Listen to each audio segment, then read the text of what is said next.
லவ்சாட் நேயர்கள் அனைவருக்கும் மறுநாள் வணக்கம். இரானி கப் மும்பையிலேருந்து லக்னோக்கு மூவ் ஆயிருக்கு. எதுக்குன்னு சொல்லிட்டு பார்த்தீங்கன்னா, ஏன்னா அங்கனுக்குள்ள மழை அப்படின்ற ஒரு காரணத்தினால எல்லா இடத்துலையும் மழை பெய்யுது. ஆனால் சென்னையில் மட்டும் கடைசி 2 நாளுமே தரமான ஒரு டிகிரியில் வெயில் பல்ல கட்டிக்கிட்டு இருக்குது. ரொம்ப மோசமான நிலைமையில தான் இருக்கிறோம். உடனே அதுக்கு அடுத்த நாட்களே மழை இருக்கிறன்ற ஒரு காரணத்தில், முக்கியமாக சவுத் ஜோனில் நிறையா மழை இருக்கிற காரணத்தினால லக்னோவில் வச்சிருக்காங்க. ஸோ லக்னோவில் டாஸ் வின் பண்ண நம்ம rest of India team captain Ruturaj Gaikwad வந்து பவுலிங் போடுறோம் அப்படின்னு சொல்லிட்டு அகைன்ஸ்ட் மும்பை பவுலிங் சூஸ் பண்ணியிருக்காங்க. ஸோ பிருத்வி ஷாவை இதுக்கு முன்னாடி வந்து நீங்கள் வீடியோவில் பார்த்து திரும்பிங்க, எதுக்கு டெல்லி வந்து பெருசாக அவங்க மேலே ஃபோக்கஸ் பண்ண மாட்டாங்க அப்படின்னு. பிகாஸ் அவருக்கான இன்வெஸ்ட்மெண்ட்டை வந்து அவர் கொஞ்சம் விட்டுட்டாரு அப்படின்னு தான் தோணுது. அதே மாதிரி தான் எனக்கு தெரிஞ்சு இப்போவும் தோணுது. இரானி கப்லையுமே வந்து பெரிய அளவில் ஷைன் பண்ணல. ஸோ 4 ரன்களையுமே வந்து பெற்றார். ஆக்சுவலாக வந்து எப்படி சொல்கிறது, நம்ம ரெஸ்ட் ஆஃப் இந்தியா டீமை வந்து பார்த்தீங்கனாலே ஒரு துலீப் ட்ராப்பில் ஏலேருந்து டி டீம் வரைக்கும் எல்லாரையுமே கொலைச்சு போட்டு அடித்த ஒரு டீமாக இருக்கும். ஒரு ருத்ராஜ் கெய்க்வாட், அபிமன்யு ஈஸ்வரன், ஒரு இஷான் கிஷன், ஒரு ஸ்ரனிஷ் ஜெயின், மானவ் சுதார், அதுக்கப்புறம் வந்து பார்த்தீங்கன்னா ஒரு எப்படி சொல்கிறது, ஒரு துருவ் ஜூரியல் இருக்கிறாப்புல, அதுக்கப்புறம் முகேஷ் குமார், பிரசித் கிருஷ்ணா, இந்த மாதிரி ஒரு தரமான பவுலர்கள்லாம் வந்து அவனுக்குள்ள இருக்கிறாங்கன்றது வந்து பார்க்குறதுக்கு நல்லா இருக்கு. அதே மாதிரி நம்ம மும்பை டீம் வந்து பார்த்தீங்கன்னா இப்போ ஒரு Prithvi Shaw, Ajinkya Rahane, one of decent ஒரு பெஸ்ட் டெஸ்ட் பேட்டர் வந்து அஜின்கியா ரஹானே இருக்கிறாரு. அதுப்போ வந்து பார்த்தீங்கன்னா சர்ஃப்ராஸ் கான் அங்கே இருக்கிறாரு. ஏன்னா ஆல்ரெடி வந்து மும்பைக்கு போய் ஆடுப்பான்னு சொல்லிட்டு முதல் டெஸ்ட் வந்து அப்புறம் வந்து கழட்டி விட்டாங்க டீம் இந்தியா. சர்ஃப்ராஸ் கான் இருக்கிறாரு.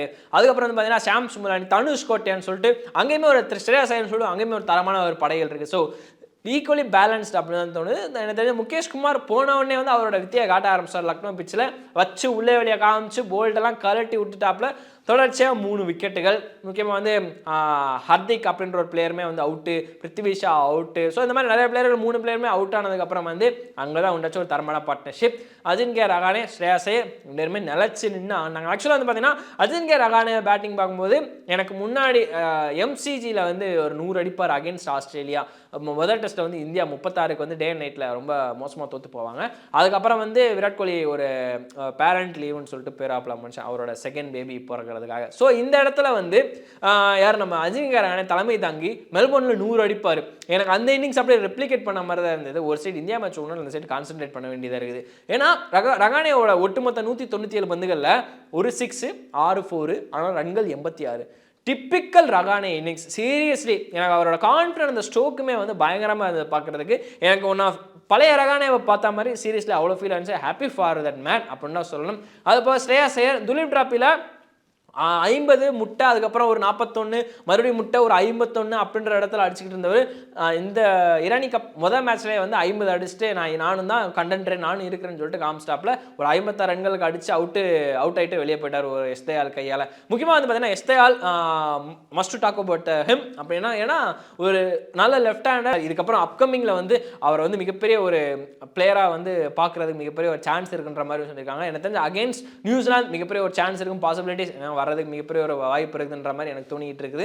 ஏன்னா ரெஸ்ட் ஆஃப் இந்தியா டீம்லேயும் செலக்ட் ஆயிருக்காரு அப்படின்ற விஷயத்தை வந்து கணக்கு வச்சு நான் சொல்லிட்டு இருக்கிறேன். ஸோ இதுக்கு அடுத்து வந்து பார்த்தீங்கன்னா பிரசித் கிருஷ்ணா ஓவரை வந்து கொஞ்சம் செய்ன்னு செஞ்சாங்க. ஆக்சுவலாக வந்து மானவ் சுதாரும் ஸ்ரனிஷ் ஜெயினுமே வந்து துலீப் டிராப்பில் என்ன பண்ணாங்களோ அதை வந்து இங்கே கொஞ்சம் பண்ண தவிர்த்தாங்க. ஏன்னா பிச்சு வந்து பேசர்களுக்கு ஈக்குவலாக தான் போச்சே தவிர ஸ்பின்னர்களுக்கு பெருசாக ஹெல்ப் பண்ணல. மேபி டே 2, டே 3, டே 4 வந்து little bit they got some help அப்படின்னு தான் வந்து சொல்லணும். பட் ஆனால் அந்த இடத்துல வந்து அஜின்கியா ரஹானே, ஸ்ரேயாஸ் ஐயர் ஒரு ஸ்டேபிளான ஒரு மென்டலி அஃபெக்ட் ஆகாமல் டீசெண்டாக அவங்க ஸ்கோர் படம் நகர்த்திட்டு கொண்டு போயிட்டு இருந்தாங்க. யாராலையும் எதுவுமே பண்ண முடியல. அந்த இடத்துல வந்தார் எஸ்தயால்ன்ற மாதிரி வந்தார், வென்றார், எடுத்தார் ஒரு விக்கெட். ஸ்ரேயாஸ் ஐயரை திருப்பி பவுலிங்கே அனுப்பி விட்டார் அப்படின்ற ஒரு விஷயம் நடந்தது. அதுக்கடுத்து வந்தார் சர்ஃப்ராஸ் கான். வந்தார் அவர் பாட்டுக்கு, நான் இதான் என் நாக்கு, நான் வழக்கம் போல அடிப்பேன், டொமஸ்டிக் என்னோட ஜோனு, நான் செய்கிறதான் செயல், நான் வைக்கிறதா சட்டம், என் இஷ்டப்படி அடிப்பேன்ற மாதிரி அவர் பாட்டுக்கு அடிக்கிறாரு. கம்மியான பந்துகளை ஒரு 46 ரன்கள். நாங்கிட்ட அஜின்கியா ரஹானே 100 நோக்கி போயிட்டு இருக்கிற நிலைமையில பேட் லைட் வந்ததுனால வந்து பார்த்தீங்கன்னா ரஹானேவோட நாக்கும் நம்ம சர்ஃப்ராஸ் கானோட நாக்கும் ஒரு சின்ன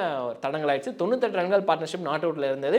டே 2ல வந்து எனக்கு தெரிஞ்சு ஒரு 100 ரன்கள் பார்ட்னர்ஷிப் கன்ஃபார்மாக வந்துடும். ஆனால் அஜின்கியா ரஹானேவோட 100 பார்க்கறதுக்கு சீரியஸ்லி ஐ எம் வெயிட்டிங். ஏன்னா இந்தியன் கிரிக்கெட் டீம்லேருந்து வரட்டி விட்டாங்க. இதுக்கப்புறம் வந்து அடுத்து சிஎஸ்கே டீமில் வந்து அவங்க எடுப்பாங்களா இல்லையான்னு தெரியல. ஆனால் ஐபிஎல் ஏதோ ஒரு டீமுக்கு போயிடுவார். அதில் ஃபிங்கர்ஸ் கிராஸ்டு. ஏன்னா கடந்த 2 வருஷமாக அவரோட நாக்கெல்லாம் பார்க்கும்போது எப்போ ரஹானே பார்ப்பாது, ஏன்னா ஒரு T20 6 அடிக்க தெரியுமா? டே ஒன்ஸ் அப்பான டைமில் வந்து அந்த மனுஷன் ஆடாத ஃபார்மெட்டே கிடையாது, ஆல் 3 ஃபார்மெட்லேயுமே வந்து சம்பவம் பண்ணிட்டு இருந்தாரா அப்படின்ற மாதிரி ஆயிடுச்சு. சீரியஸ் எனக்கு அப்படி தான் தோணுச்சு. மீமும் அப்படி தான் போட்டிருந்தாங்க.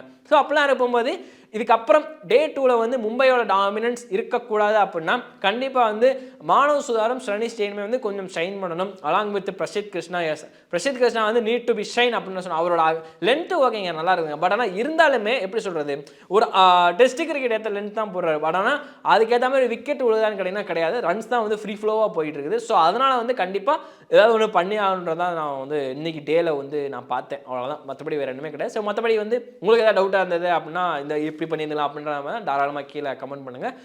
பார்க்கலாம் டே 2ல என்னென்ன நடக்க போகுதுன்றதை வந்து அடுத்த டே 2 ரிவ்யூவில் வந்து சொல்கிறேன். அன்டில் தென் வணக்கம்.